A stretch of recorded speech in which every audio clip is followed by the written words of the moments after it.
So, you've decided not to rush off into the mists and monsters for once, but instead to linger in Outskirt, the crossroads where secrets, ambition, and the past's shadowy claws all converge. How wise, or perhaps how dangerously distracting.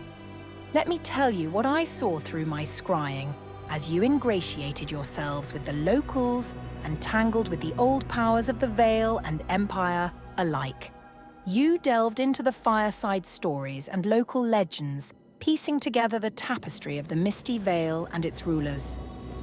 It was here you learned more of Emperor Eledain's legacy, the Dragon Emperor, his vision for a united realm, the rise and fall of his empire, etched still into every stone of this land.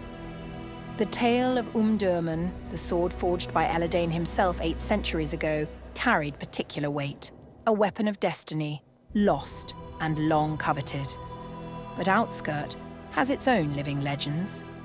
Annabella, the ever-attentive serving girl, finally shed her mask and revealed herself as Lianara, a secret agent of the Truth Society. Their goal is not power, but preservation, to reclaim lost relics and store them safely in a museum, out of the hands of tyrants and fools alike. She offered you a tidy sum, 50 gold for each missing piece of the statuette, no questions asked. You, ever shrewd, promised to think it over. Gallio, ever the proud mariner, went to meet Alfilia outside. The rest of you, except Broche, who wisely stayed out of it, followed. The duel was swift and brutal. Alfilia's morning star shattered Gallio's dagger and wounded him soundly. Bramsey the Magnificent, unwilling to see his companion bested, unleashed a bolt of lightning that left Alfilia reeling and forced her to retreat. The confrontation ended with the arrival of the town watch, and cooler heads prevailed. It was then discovered that Gallio and Regram carried holy relics, artifacts of the Order of the Immaculate Flame, adding another layer of complication. Fortunately, negotiation triumphed over pride. The party agreed to return the relics for a generous bounty of 250 pieces of gold, a replacement dagger, and a suit of enchanted studded leather armor. The exchange was scheduled for the next day, beneath the watchful eyes of Eledain's statue in the square. Peace restored, you returned to the Three Stags, where Vanhild, now clearly invested in your celebrity, plied you with free food and drink. The tavern swelled with townsfolk eager to catch a glimpse of the band who brought a dragon knight to her knees. For once, your presence was good for business. You made the rounds in the merchant district.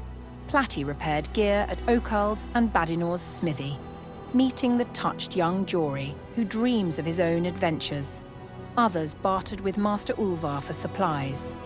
Bramsey and Regram, restless for mystery, ascended the hill and found Dranath the Mystic in his cluttered dwelling. Bramsey learned a new spell, while Regram, poking about as ever, uncovered the entrance to the crypt of Um-Durman and figured out the secret of the key. The evening at the Three Stags brought nothing more troubling than a glowering encounter with Quasimun's gang, would-be toughs whose bite, for now, did not match their bark. You retired to your rooms with bellies full and pockets lighter. With dawn came the scent of bread and hope. Over breakfast, you prepared yourselves to speak further with Lianara, now revealed as an agent of the Truth Society. The map pieces, the relics, the crypt, and the sword, all threads tangled in Outskirt's web, and all, perhaps, about to be pulled tight. Where you go from here, whether you honor Lianara's offer, seek glory in the Riddermound, return to the castle of the Robber Knight, or chase after greater destinies, I, Lyzel, will be watching. Know that even in the safety of Outskirt, the past's eyes, and mine, are always upon you.